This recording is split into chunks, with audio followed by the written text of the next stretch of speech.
Bob Iger, thank you so much for joining us here today before your big opening ceremony for Star Wars Galaxy's Edge tonight. This is a huge investment for Disney, $1 billion in this 14-acre land. You have another very similar one opening in Orlando later this year. What does this mean for your parks division? Well, Star Wars is an immensely popular property, and giving people who visit our parks, who have thought about visiting our parks, a chance to immerse themselves in Star Wars on a grand scale and in a much richer, deeper way is a big deal, and I think it will be extremely positive for the division and for the company, and for Star Wars, too. I think it'll lift the entire franchise of Star Wars. So what does this mean for your Star Wars investment for Disney Plus streaming service? Because one key part of Disney Plus is you have this live-action Star Wars series called The Mandalorian. Yes. How are you going to use all of this and people's exposure to Star Wars here to drive people to Disney Plus? Will you be giving away free trial services to everyone who comes to the parks? Well, first of all, we don't think of Star Wars as any one thing. It's Star Wars. It's Star Wars at our parks. It's Star Wars in books and toys and children's clothing. It's Star Wars in movies, and now it's Star Wars in television. And so there are elements of kind of all of those things in many ways that are here. People have not seen The Mandalorian yet, but when they do, they will quickly discover, if they have been here, that there are things in this park that are from The Mandalorian. And nor have they seen the next Star Wars movie, and that's here too. And so everything is kind of interwoven very carefully by us to manage the franchise Star Wars in a much more holistic way. But do you see this as a marketing vehicle for the streaming service, and the show and the streaming service as a marketing vehicle for this? And not as, I think, specifically or as blatantly, of course, yes. I think interest in Star Wars will be heightened because of this, and that will heighten interest in Star Wars in a variety of other forms, including on Disney Plus and vice versa. Yeah. You mentioned the movie studio, and of course, you have another big Star Wars movie coming out later this year. But your last Star Wars film, which was a spin-off, Solo, failed to live up to expectations. And a lot of people said that was because of Star Wars fatigue. How do you avoid having this contribute to Star Wars fatigue? I have to take some exception to that. I don't know what the expectations were for that film.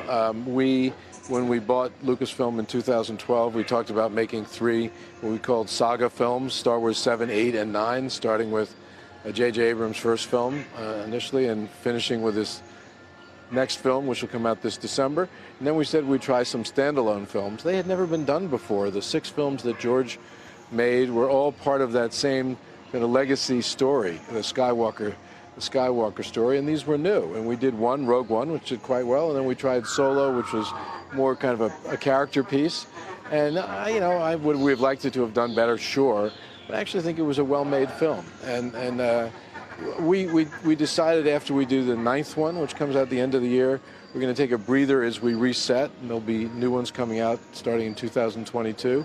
In the interim, we have a lot of television activity, including The Mandalorian. So with so much TV activity, with the films coming up and now all of this, do you ever worry about having too much riding on Star Wars? I mean, this is the most exposure Star Wars will ever have had. I don't, because if you look at the profile of the company and the collection of assets, I mean, look, we're still living or basking in the glory of Avengers Endgame, a Marvel property.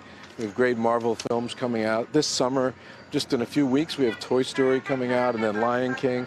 And there's just so much going on that in the company that people are interested in. Yes, we have a lot riding on Star Wars, but we have a diversity of characters and franchises and stories, and I don't think we're reliant too heavily on any one of them. We just like them all. So back to the parks business. You recently raised prices at California parks, raised prices earlier at parks in Orlando. Have you seen any resistance to the higher pricing? And can you give us any insight into what kind of bookings we'll see in the Keys summer season? Well, almost all of our pricing now has gotten much more strategic, and it's designed to spread demand. We benefit greatly because of the popularity of not only the parks experience, but all these stories and all these franchises that we have.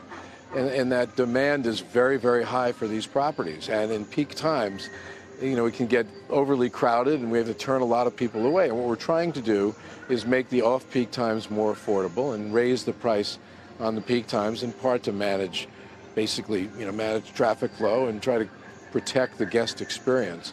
So there are some things that are more expensive perhaps than the way they were before, but there's still a lot of accessibility. There are a lot of different ways to see our parks today that weren't available before. Not that long ago, it was a one-size-fits-all, one-price-fits-all, no matter what day of the week, no matter what time of the year. That wasn't necessarily optimal for us, nor was it optimal for our guests. Now, when you look at the booking for the parks here, the reaction to this, advanced bookings for both here in Anaheim and also in Orlando, and also how much money people are spending here. Do you have a sense of how the American consumer is doing and whether there are any signs of recession based on that spending? Well, if you just look at the economy and you look at the American consumer through the lens of our parks division, you'd say everything is just great.